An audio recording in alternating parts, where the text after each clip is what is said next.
Halo semuanya, kembali lagi pada pembahasan Tower of God pada chapter 194 season 3. Baiklah, pada chapter kali ini berjudul Bam melawan Dumas part ke-1. Kembali pada chapter sebelumnya di mana pertemuan Dumas dengan Bam, Kun terlihat sangat kesal. Mengapa Bam malah datang ke sini? Karena Dumas sedang mengejarnya, tapi Bam malah datang di antara mereka. Kemudian Bam berpikir karena Kun dalam bahaya. Mendengar hal itu, Kun pun mengatakan untuk jangan pedulikannya, biar aku urus diriku sendiri. Tak lama dari situ, kemudian diperlihatkan, Dumas mulai menyerang Bam. Dumas yang menggunakan spearnya menyerang jarak dekat, lalu menggunakan kakinya. Kemudian Bam mampu menahan tendangan Dumas menggunakan kakinya. Lalu spear dari Dumas langsung mengarah ke arah kepala Bam. Tetapi Bam bisa menghindarinya dengan sedikit goresan pada mukanya. Bam pun berkata dalam hati, untung tujuannya adalah menangkap hidup-hidup.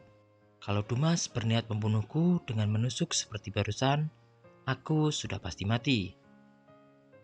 Kemudian Kun dan Rak mendekati Bam dan bersiap menghadapi Dumas. Kun pun berkata bahwa walau tanpa tangan, dia sudah menghabisi 2 orang kepala cabang. Kekuatannya memang segila itu.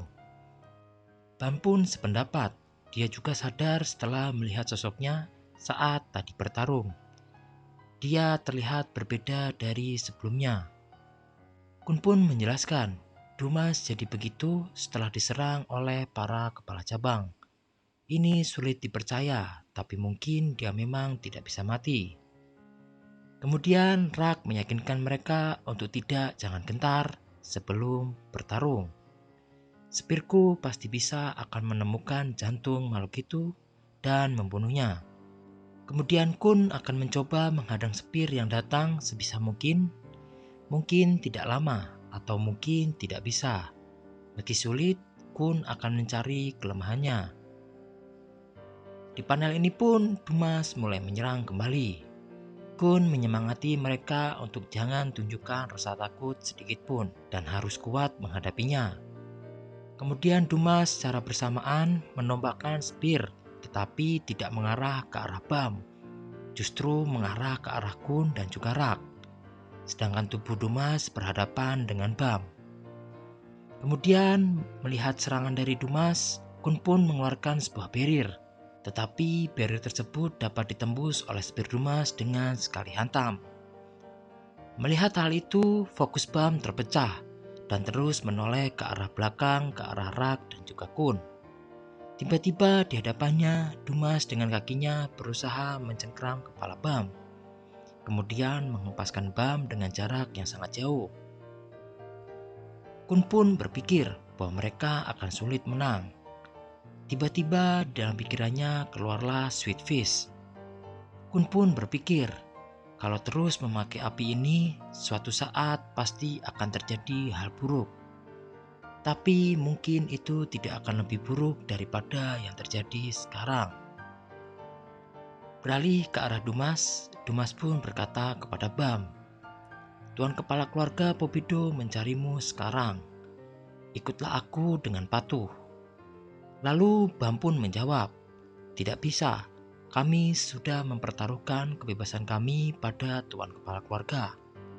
Kalau tertangkap olehmu, aku tidak akan bisa memenangkan pertaruhannya. Mendengar hal itu, Dumas pun marah dan berkata, kau mencuri buku Tuan Kepala Keluarga. Kau adalah pencuri. Oleh karena itu, aku akan membawamu pergi. Bam pun berkata bahwa aku tidak bermaksud begitu.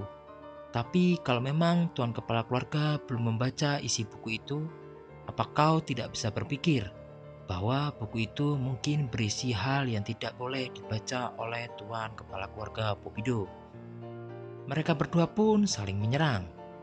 Bam pun mengeluarkan sebuah senjata dari kekuatan Reterisla, anak dari administrator yang Bam serap dari lantai tersembunyi. Tetapi Dumas ternyata lebih cepat dan mampu menangkap tangan Bam. Kemudian Bam pun dibanting ke tanah hingga Bam banyak mengalami luka. Dumas pun berkata, Tuan kepala keluarga lebih tinggi daripada semua sejarah dan tulisan di menara ini.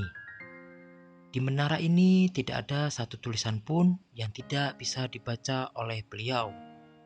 Seluruh pustakawan Pobido terlahir dari tulisan Tuan kepala keluarga. Satu persatu sifat beliau disematkan pada kami. Aku mewakili sifat kaku beliau. Kau harus ikut aku.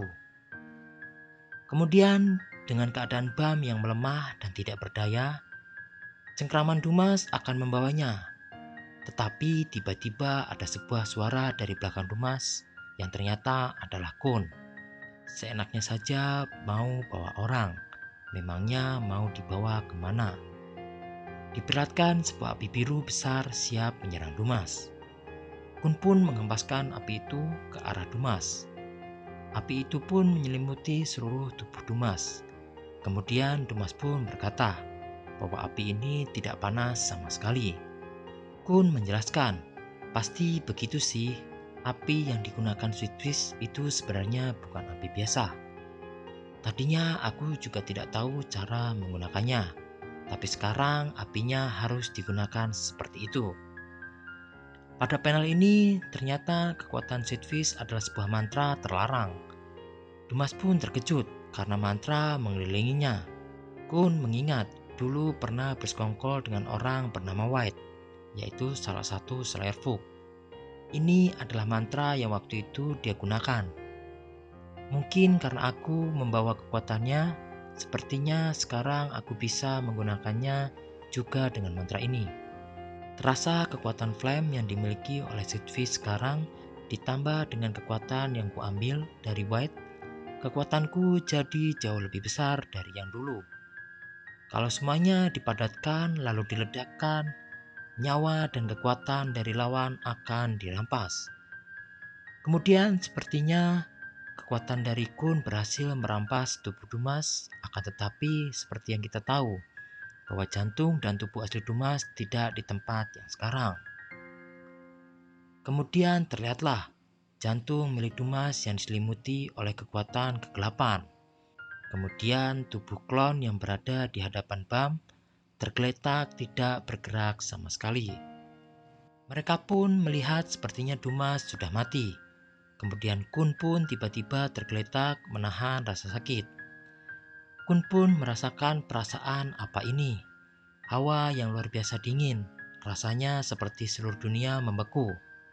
Seolah-olah ada kekuatan besar dari seberang sana yang sedang masuk. Kekuatan dari Dumas sepertinya merasuk ke dalam tubuh Kun setelah berhasil menggunakan Sweetfish. Kemudian pada panel ini mereka seperti masuk ke dalam sebuah domain milik Dumas. Sebuah domain yang mirip perpustakaan rahasia milik Gustang. Baiklah, ditutup pada chapter kali ini. Mereka bertiga dari arah langit melihat tubuh asli Dumas sedang berdiri di atas perpustakaan miliknya.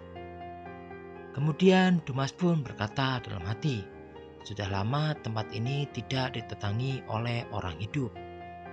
Gawat, Tuan Kepala Keluarga memerintahkan aku untuk membawa orang itu hidup-hidup, tetapi ini tidak mudah. Baiklah, sekian pembahasan pada chapter kali ini. Terima kasih dan sampai bertemu di next video. Bye-bye.